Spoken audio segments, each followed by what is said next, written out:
On February 16th of 2016, 51.2 centimeters of fresh snow was recorded at the Ottawa airport, breaking that record that was set in 1954 for snowfall in a single day.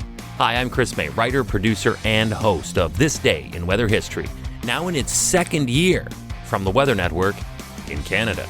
There once was a record snowfall for the capital city of Canada when on February 16, 1954, 39.6 centimeters fell in Ottawa.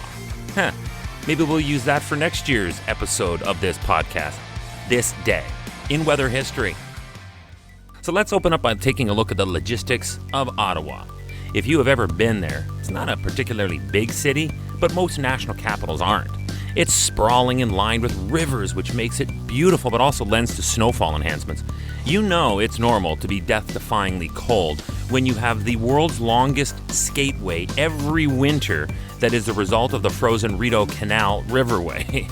And because it is an international hub, and it has some of the country's best universities, and it has a natural population, and it is always flogged with tourists, well, then naturally all of that snow made the morning and especially the afternoon commute a total mess.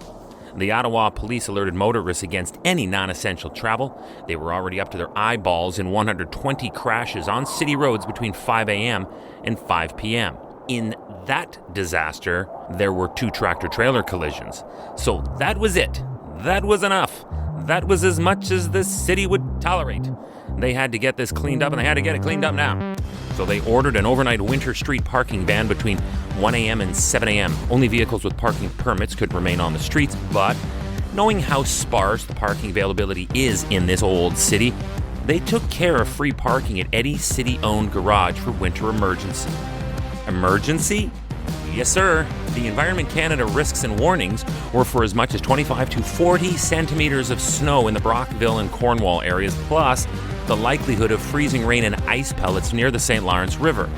Oh man, things are going to be canceled for sure. And I had Senators tickets for tonight's game against the Sabres. Welcome to year 2 of this podcast. Right now, you're listening to the full version of today's story on your favorite podcast provider. But there's also the daily podcast video short. They're shot right here in my podcast recording studio, so you get that perspective, but oftentimes they will include visuals from that day's event from when it happened in weather history. So after listening to the full story, go check out the podcast video short on television or online anytime at theweathernetwork.com/weather history. And just to dovetail from that, if I can, I'd like to remind you where you can catch this podcast. If you might be picking this up off our site or from within a story, you can look up or ask for This Day in Weather History, wherever you normally listen to your favorite podcasts, including Apple Podcasts, Google Podcasts, Spotify, Amazon Alexa, and now every day on yahoo.ca. So, getting back to that Ottawa Senators game, they went ahead with it. And it was against Buffalo Sabres at the Canadian Tire Centre, but they did warn fans that it's awful out. So please leave a lot of extra time if you are going to venture out in this. And just like the city of Ottawa, the NHL franchise also had backup plans ready to accommodate people for staying safe. Following the game, the club sent out an email to all fans who made it to the game despite the storm that they were going to now also be given 50% off tickets to the upcoming Thursday game against the Carolina Hurricanes, or the game that was coming up the next week against the Minnesota Wild. Now that is really cool.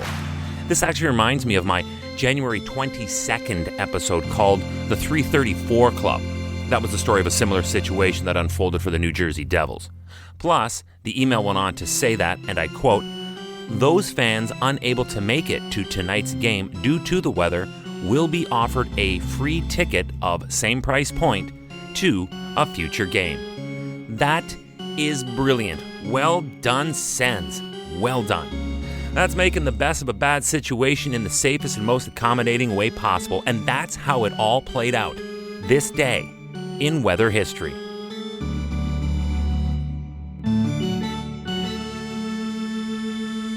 Hey, do you like the podcast? We'd love to hear from you. If you have an idea, go right now to wherever you're listening to me and rate us if you would, please. It's on a 5-star system, and we would love as many stars as you can afford. So rate us, but then also review us. This way we can always stay on top of how you'd like to see the show evolve. then remember to subscribe to this podcast. Click the subscribe or follow button right there on the very same podcast homepage you're listening on.